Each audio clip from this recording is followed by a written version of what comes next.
Page 330. We're learning about what it takes to secure God's blessing. You see, the way that God created this world is that the world is created for two purposes, for the Torah and for the Jewish people. That is a built-in code into the opening word of God's gift to mankind, into the opening words of the Torah.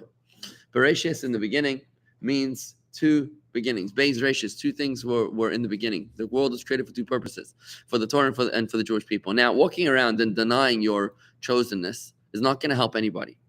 It's not going to make anybody love you more. And it's certainly not going to help you further the mission and the purpose for which you were placed into this world. It's a fact. The world is created for Torah and for the Jewish people. And in case you're wondering about feeling uncomfortable about being in a special position, the entire world calls us the chosen people. There's a reason why they call us the chosen people. It states so explicitly in the Torah. There's not something we invented. The world's most popular book says, "For I've chosen you as a treasured nation." It's just a fact, right? Just like you chose your spouse, doesn't mean that all other women in the world are evil and ugly and unacceptable. It just means that you chose this one. That's what it means. It means this one is not, being chosen is not a privilege. It's a responsibility. Get past that. It's not a privilege.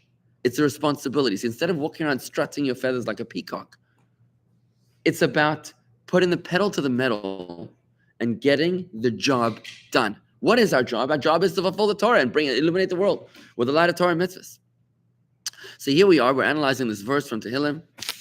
Tehillim, it's Psalms chapter 42. This psalm, which was written by the sons of Korach, who seem to have died in rebellion against Moses, seem to have died in sin. However, as a result of their internal regret and their teshuvah, they were inconspicuously saved, and thus they were able to prophesize with these beautiful verses, these 11 psalms, which they authored in the book of Psalms. And here they say, in the way that the Chassidus interprets this verse, so the regular way of interpreting the verse is like this: "My tears have been my food day and night, for they, my enemies, say to me all day, 'Where is your God?'" On a very literal level, the way we interpret this verse is, we read it basically like this, that basically I'm having tough times, and my enemies make fun of me. That's it. That's the basic reading of the verse. I'm having tough times. I can't afford to pay my bills. And my enemies from without, as well as my Jewish anti-Semites, my fellow Jews, are making fun of me. See, where's your God? What kind of God is that? But the Chassidic interpretation is deeper. The Chassidic interpretation is like this: where's the tears? The tears are when it comes to bread. But when it comes to my spirituality, there's no tears. So Chassidus interprets it like this: that what do I cry about? I cry about all the wrong reasons. I cry about the symptom and not about the cause. I cry about my lack of financial prosperity, but I don't cry about my lack of spiritual fulfillment. Because had I fulfilled myself spiritually, then my prosperity would have flowed automatically. And that's what Chassidus is teaching us, is that it's a two-way street. It takes two to tango. You complain that God isn't providing you for what he needs to give you. Okay, well, what about what you need to do for God? Ask not what you can do, what God can do for you, said a famous man. Ask rather what you can do for God. I mean, it's a very simple thing. Imagine a guy walks around all day long moping about what his wife does not do for him. What would you say to such a guy? You ever heard of such a person? What does he do for his wife? You ever heard of such a person? Never. Imagine, theoretically, if there's such a person, kvetching all day long about what his wife doesn't do for him. Okay. So maybe somebody's going to ask him, well, what do you do for your wife? Nothing. Okay. Why should I? So maybe there's something there. Maybe if you did something for your wife, maybe she would do something for you. Friends, this is the Chassidic interpretation, and this is where we're going today, where we're going to dive deeper. If you want to secure God's blessing, then what do you have to do? You got to flip it around. You got to re-strategize your priorities. You got to make sure that you're feeding the hand that feeds you so that you'll get what you need. On a purely transactional level, You want to make sure that you're giving God what God wants, because God is, the ultimate power, the ultimate force in the universe. You want to make sure that you got the most powerful team on your side from a purely transactional side. Now, I don't know about these people. I've heard of these people that support these teams that never win a game like in 100 years. Like in Chicago, Chicago people. I don't understand the philosophy here. I'm not understanding this. Like, what is that? Don't make fun of my father. You got to hand it to him for his tenacity. 99% Cubs win the World Series. No, sir. You got it wrong, Rob. You got it wrong. The reason why the Cubs won the World Series is because your father had enough already. He went upstairs and he dealt to the core of the problem. That's what happened. He said, listen, I'm going to send my son to shul, okay? Would that be enough for the Cubs to win? They said yes. Okay. See, now you go. You got to only have a story. He went upstairs to close the deal. He said, what do you need already? I mean, waiting for this night. You're my son? Okay, I'll say Kaddish. Fine. Every day. No problem. Have they won since? No. Uh-oh. Okay. So it hasn't been another 100 years. Maybe my son. Hopefully we don't have to resort to such extreme measures. Okay. Back here. Back to the game here. So, folks, if you want, purely from a business side of things, I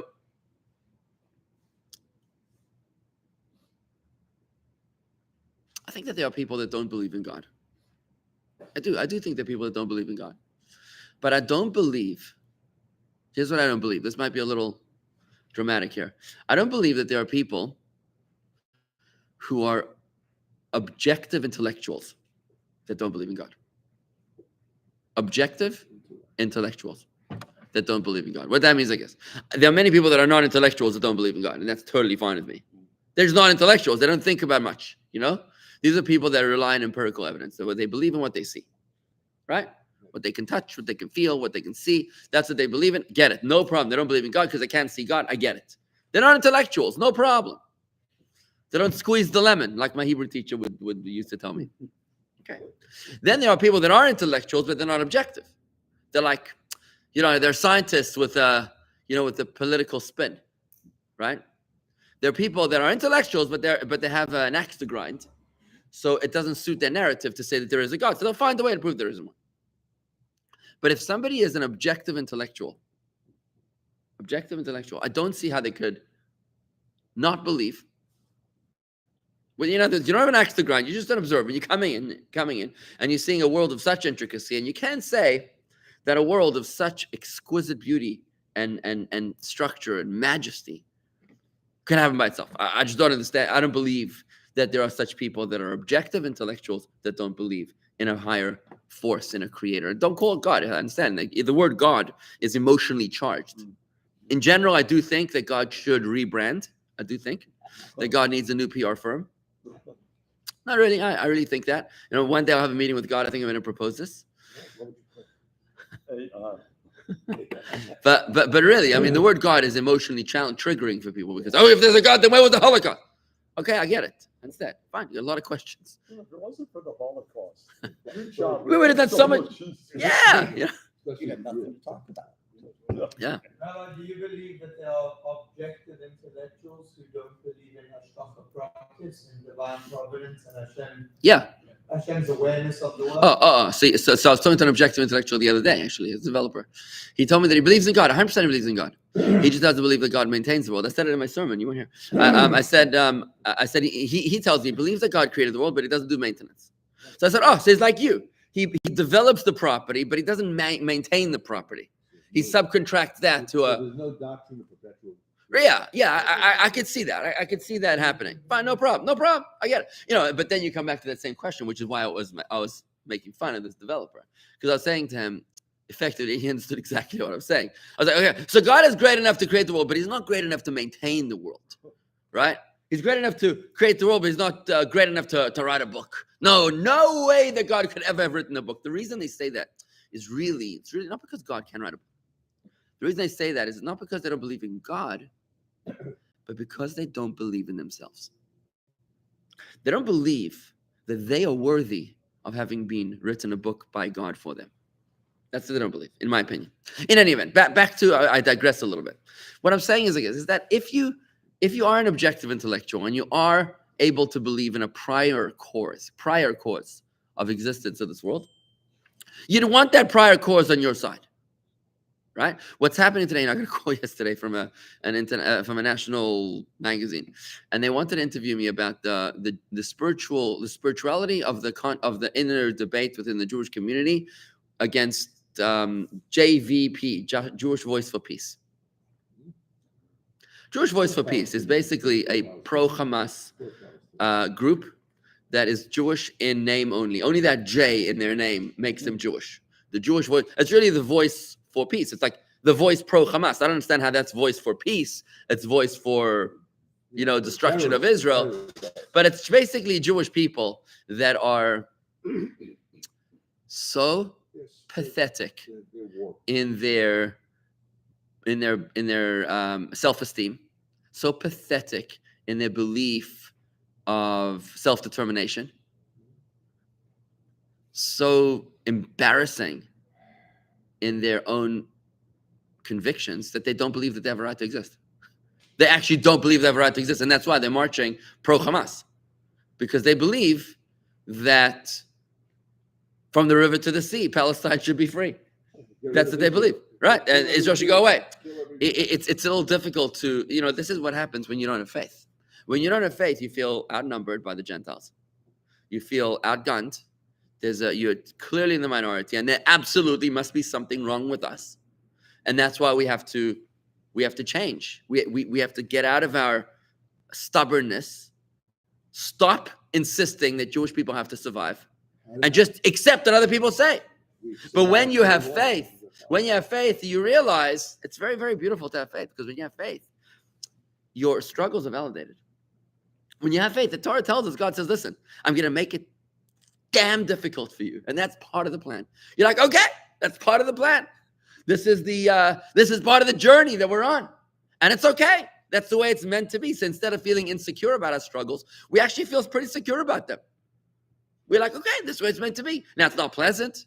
It's like a burning bush. It's prickly and it's burning and it's hot and it's unpleasant. But we're like, that's what God says. That's how he appears to Moses.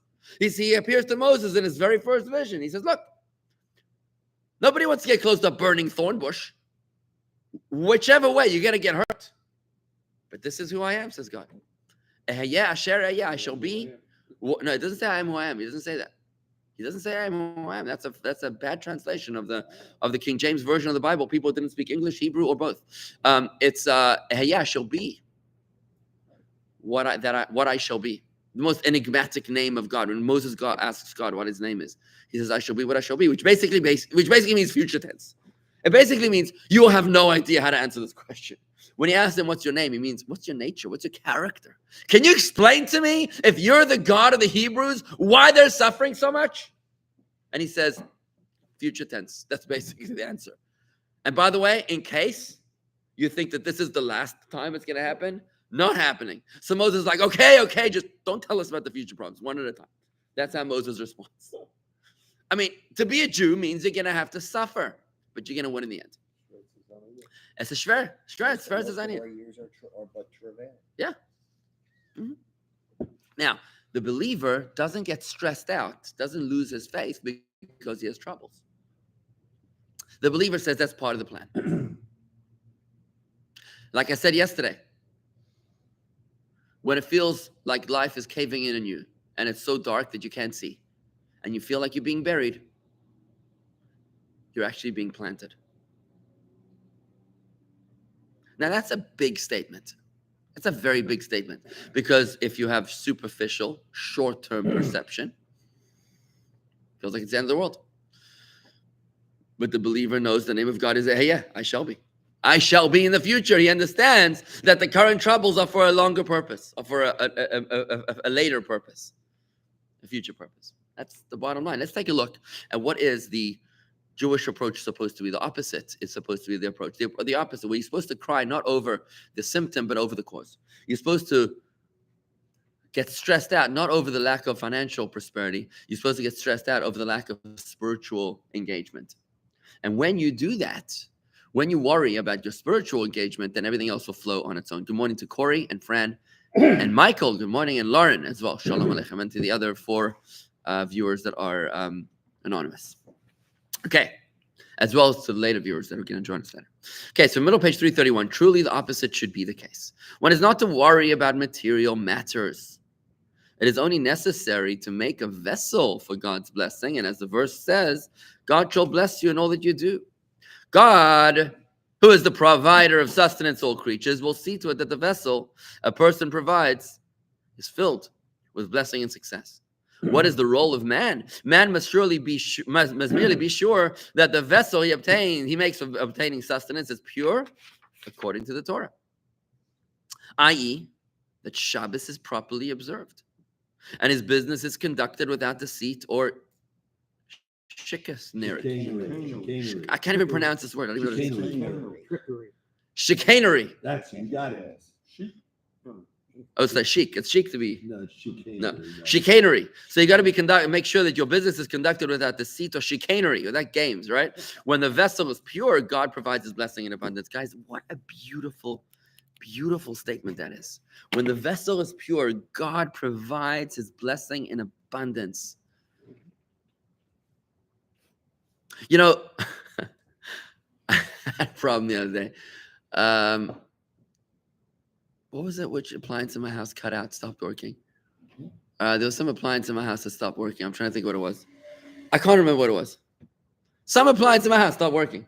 2 of them, actually. No, the washer. I think it was a washing machine. We have 2 washing machines in my house. Both of them stopped working. So we called the appliance guy. My wife calls him. I'm like, I don't know. Call the appliance guy. So the appliance guy comes, goes to the breaker, and he flips it on. And he charges us for 2. He charged us for 2. My wife didn't take that, set it down. She was like, no. You know, you didn't have to fix 2 appliances. You just did 1. Yeah, but he's fine. Anyways, the company refunded us for whatever. But I felt like a fool. You know, the appliance is not working. How about you check the plug? Maybe it's not plugged in. That's exactly what Chassidus is telling us over here. So your money's not flowing. Maybe you need to check if you're plugged in. Right? Think of that. Before you go to expensive and extreme lengths of, of trying to figure out why you're not making money, maybe you're not plugged in. That's exactly what's going on over here. I thought it was a great lesson for me. Right? I was so embarrassed. I'm like, oh, didn't think of that. Right? When you think about it, you want to address the source. You want to address the cause, not the symptom. But if you're living in a world of kalipa, then all that you see is what meets the eye. If you're living in a world of superficiality, then it's really not your fault. It's not your fault because your animal soul, Tanya chapter 1 tells us, your animal soul is rooted in kalipa. Your animal soul is a superficial being. It's your godly soul that is an essential, the opposite of a superficial being. The question is, how do you identify? How do you identify? How do you identify? What are your pronouns? Your pronouns, them, her, she. I'm very fluid. My pronouns is His Majesty. Okay, so God forbid, not to make fun of everybody of anybody's sensitivities, or just making light. So how do you identify? It's a very important question.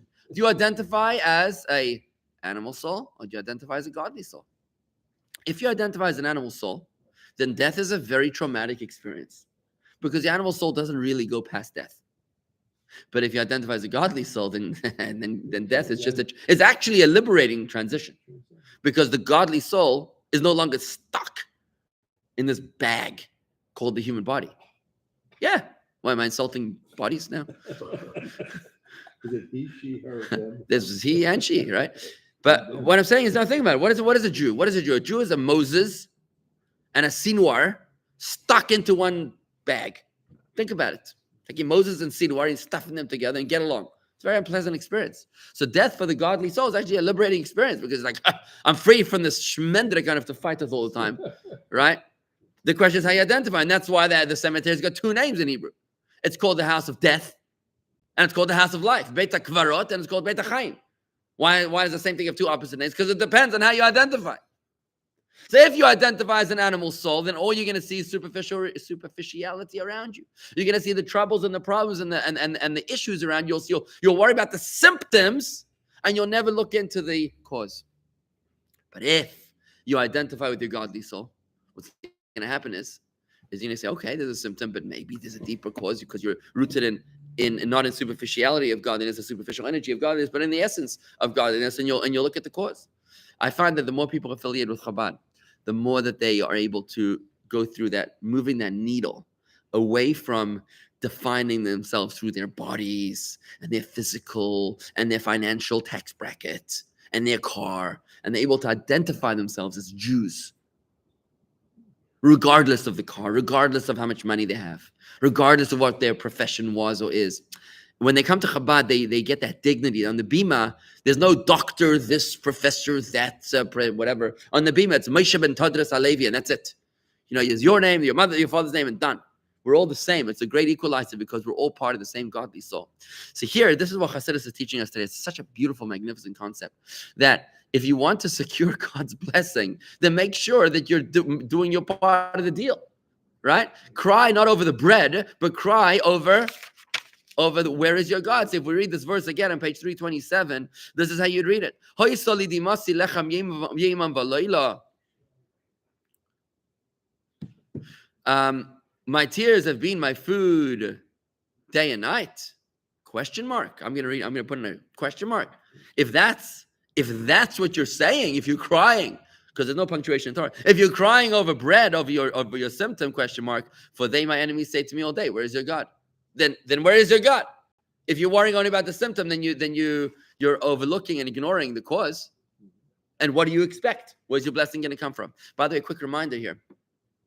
When it came to the Jews fighting the holiday of anti-Semitism, perhaps the most famous holiday of anti-Semitism is Purim, is when we were facing genocide. Isn't it interesting? Every nation that accuses us of genocide themselves actually did genocide. I mean, they're experts in genocide. They actually have been through it. So you know, when the Iranians were threatening an actual genocide of the Jewish people. Yeah, in Purim, the story goes that the Jewish people went to the feast. What caused it was that the Jewish people went to the feast of Achashverosh. When they went and the Gemara says, the Gemara asks a very powerful question. The Gemara asks a very, very powerful question in Megillah. What was the reason why the Jews were deserving of genocide? That's what the Gemara says. Why were the Jews deserving of genocide? What a powerful question. Deserving? Who could deserve genocide? I mean, seriously, why would a people deserve to be celebrate the death of the Jewish God? So says the Gemara. Rabbi Shimon Bar Yochai answers. He says because they enjoyed the feast of Achashverosh. That's the answer. Because they enjoyed the feast of Achashverosh. Is that a reason for genocide? Because you asked for another kugel? Because you enjoyed the kishka and the cholent? That's why you deserve genocide? It sounds a little insane. But Chassidus explains it. It was actually kosher. Yeah, it was kosher. Exactly right. The Rebbe addresses that exact question. You asked that question, right, kosher? Who asked? You asked. Good question. The Rebbe addresses that question. He said, no, the food is kosher. And the Megillah says that the food is given to each person according to his dietary restrictions. The Rebbe explains that at that feast, they were celebrating, like Marty says, the death of the Jewish God. That's what they were celebrating. You got to understand the context. That's beyond the pale of the session. But if you look on YouTube, you'll see my class on the Purim story. But Shelly's here too. Nice to see you, Shelly. So they're celebrating the death of the Jewish God. That's what happened. And I want you to listen to this in the context of what's going on today in the United Nations, in Israel's reliance or lack of reliance on the United States. Do we need to count on the United States? I want you to listen to this in the context of that, right? Mm-hmm. So here's what happens. So the Jewish people hear that the king of Persia, the king of the known world, the world superpower, is throwing a party to celebrate the non-fulfillment of the prophecy of Jeremiah, who had said that after 70 years, Jerusalem would be rebuilt. That's what he had said. When the Babylonians destroyed our temple, Jeremiah the prophet, he said that after 70 years, the temple would be rebuilt, the Jews would return to Israel. 70. King Achashverosh miscalculated that for very long reasons. He miscalculated that date. And what did he do? He said, the date is come and gone. It's the death of the Jewish God. Imagine if the President of the United States of America would make a feast celebrating the death of the Jewish God. Imagine. And he invited many Jewish people to come to attend this feast. Would any Jewish people attend this feast? Yes or no, Chuck? What do you think? Some would. What would they be thinking? Why would they be attending such a feast? Why? Why do you think? Because he's the power. So maybe there's no God, but at least we have this guy as a friend. Right? That's why the Jewish people went to the Feast of Achashverosh. And they didn't just go, they enjoyed it. Because they were celebrating that they didn't need God anymore. They were celebrating that they didn't need God because they had political alliances. They were politically connected. The leader of the known world is inviting me to his party, and he's giving me kosher food. It's amazing. Who needs God, right? So when they did that, this is the answer in the Talmud why they were deserving of genocide, because by choosing to align, to put their hopes in the hands of a mortal being, they were automatically turning their backs on God and saying, God, we don't need you. You know what, God? Hasta la vista. Actually, no, I won't see you anymore. Take care. Have a nice life. We don't need you anymore because we have friends in high places. That's what they said, right? And as a result of that, so God says, okay, it's akin to the sheep saying to the shepherd, I don't need you anymore. Don't bother me anymore. Don't ever tell me what to do, says the sheep to the shepherd, because Mr. Wolf over here, he's going to protect me. So what does the shepherd say? Suit yourself. Suit yourself. Good luck. I'm out of here. And now what happens? Well, Wolf eats him up. That's exactly what happens, right? That's exactly the answer to the Gemara of why the Jews were deserving of genocide. It wasn't a punishment, it was a consequence. You want to turn your back on God? You want to expel the shepherd? No problem. Let's see how that works out for you, Mr. Sheep, right?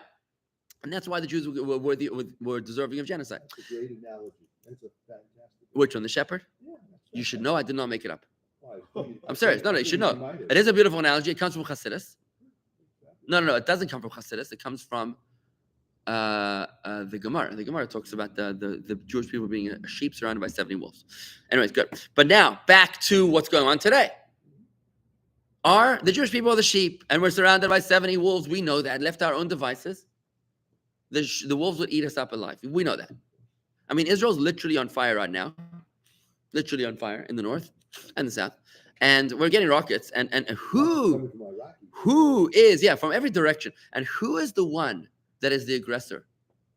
South Africa and Chile now and Egypt and the United Nations Security Council and the ICC. Who is the biggest problem in the world today? It's not Putin. It's Bibi. Bibi's the world's biggest problem right now. What exactly is he supposed to do?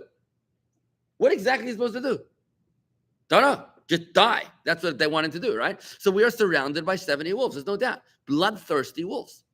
So we have a choice right now. We can do what they did in the Purim story and say, well, Joe Biden is a great friend of Israel. I'm not getting political right now. Please, I'm not getting political. No, you can take it as you wish. Well, I'm again told the President of the United States, POTUS. POTUS is our friend. And even though we have so many enemies, don't worry about it. We have POTUS. We have people that would say, well, it's Trump. It doesn't matter. It doesn't matter who it is. Right? Or POTUS. Exactly, POTUS. So that can be political. Or you could say, POTUS schmotus. It's not going to help us. Because even if it was Donald Trump to the opinion that says that he's the best friend of Israel, right? Even he could flip on a dime. We all know that, right? For sure. So the wise Jew says, I don't care which wolf it is. I'm not putting my eggs in the basket of any wolf. I am putting my eggs in the hands of God Almighty. And when we can do that, and that's, I believe, the spirituality of what's going on here. I mentioned this in my sermon on Shabbos. This is the spirituality of what's going on in this war. Is that the Jewish people are waking up. Even the most distant, disenfranchised, disenchanted Jew is having a very rude awakening, realizing that there ain't no one that's going to stand by me. And we have no choice but our Father in heaven. As unpleasant and as uncomfortable as it is, we have no one else to rely on but on our Father in heaven. And that is, my friends, what the sons of Korach are telling us in Psalms 42. I want you to take a pencil and I want you to buy it to Tehillim, and I want you to write this inside of your Psalms, your book of Psalms. Every time that you read the book of Psalms 42 on the 8th day of the month, I think it is, Psalms 42, verse number 4, say the sons of Korach are telling us such a powerful message. They're saying, Jews of all time, don't make the mistake that we made. Don't forget. Don't bite the hand that feeds you. Remember to turn the breaker on before you call the appliance repair guy. Right? Remember that you should be crying about your spiritual engagement, not about your financial or your medical or your military failures. Right? Because if we can do this, What a beautiful message. We daven over here. Think about this, guy. Somebody asked me if I'm bringing recently here in my house. Why do we daven every day? Every single day we have to say the same words. Seriously. How do you say the same words every single day? For 50 years, he says he's saying the same exact words. So you might be saying, as I said to him, I'm like, look, think about it this way. Every single day, how many letters in the English language? 26? Every day you're saying the same 26 letters. Don't you get bored? Every single day, the same A, B, C, D, E, F, G. Don't you get bored? Seriously, it's time to get a new language or something. You get bored. Again an A, an E, Nachama. I'm going nauseous from all these vowels. Nobody said that. Exactly. No, but I'm getting to a point over here. What I'm saying is that anyone that would be reading words and not understanding what they mean, I can totally get why they would be bored out of their minds. I totally get it. But we actually have a brain in our head. Thank you, Jetze de Jager, our supporter from the Netherlands. Thank you for standing with us, with your Prime Minister, Geert Wilders, who is a staunch friend of Israel. Yeah. He's a man amongst mice, your Prime Minister. Anyway, so what I was saying is that we have a brain in our head. And what that means is that we're supposed to understand the meaning of the words. But if you're just talking like a parrot all day long, not understanding what you were talking about, it would be a pretty pathetic form of communication. How does God look at you? I want you to think about this for a moment. When you show up, does God say, oh boy, there comes the parrot again? I don't know what he's talking about. He doesn't know what he's talking about. But I guess it's nice that he showed up. Or does he say, my Ingele, my son is here again. I'm so happy to see him. Think about it. Why should you show up and just mindlessly read words? I am all for you davening in English. Daven in English. And you know what? Take one line and learn it. Shema Yisrael Adonai Eloheinu Adonai Echad. How hard is it to learn one line of what it means in Hebrew? So that way you're talking a little Hebrew, and every day you learn a little bit more Hebrew. It's not so difficult. I have a course on YouTube which actually goes through the prayer of Shema Yisrael. I forget what it's called. It's called Learning Hebrew through the Shema, but I think it's actually got a name. It's called Meditation and Prayer. That's the name of the YouTube series. Just go through it. YouTube series, and it's on JewishGardens.com. I'm sorry. It's on YouTube.com/Jewish Gardens. And it's called Meditation and Prayer Series. And I literally go teaching you how to read Hebrew, how to understand the Hebrew word, and how to meditate on it. It's very simple. I mean, you don't have to be rocket scientists in order to know how to understand Hebrew. This is really not that complicated. And I go through just the Shema. If you go through these classes a few times, you can actually transform your perception of davening. When you read Shema, you'll be like, oh, I know what I'm talking about. Like, it wouldn't be that crazy. Exactly. Like, how many Jews don't know the meaning of the word shalom? How many Jews say the word shalom and they're like, I have no idea what that means? Everybody knows the meaning of the word shalom. Okay, good. So you got one word. Imagine you had 99 more words. Imagine you had 99 more words that you knew how to say, what they mean. You know what would happen? I maintain that if you know 100 words in a language, you can handle the language. You don't master it, but you can handle it. Think about it. If you know 100 words, and that's what I do in this course. I think I teach 50 words in this course. 50 words. If you do this course with me on YouTube, Meditation and Prayer, you got 50 words that you will own. Anyways, wrapping it all up, friends, it behooves us. It's critical for us, the Jewish people today, to not make the same mistake as our ancestors did 2,200 years ago in the Purim story. Let the sheep not put his trust in the wolves. Don't get bent out of shape that the United Nations Security Council is having some sort of a vote against Israel today. Don't get bent out of shape that the President of the United States is saying this or that or the other.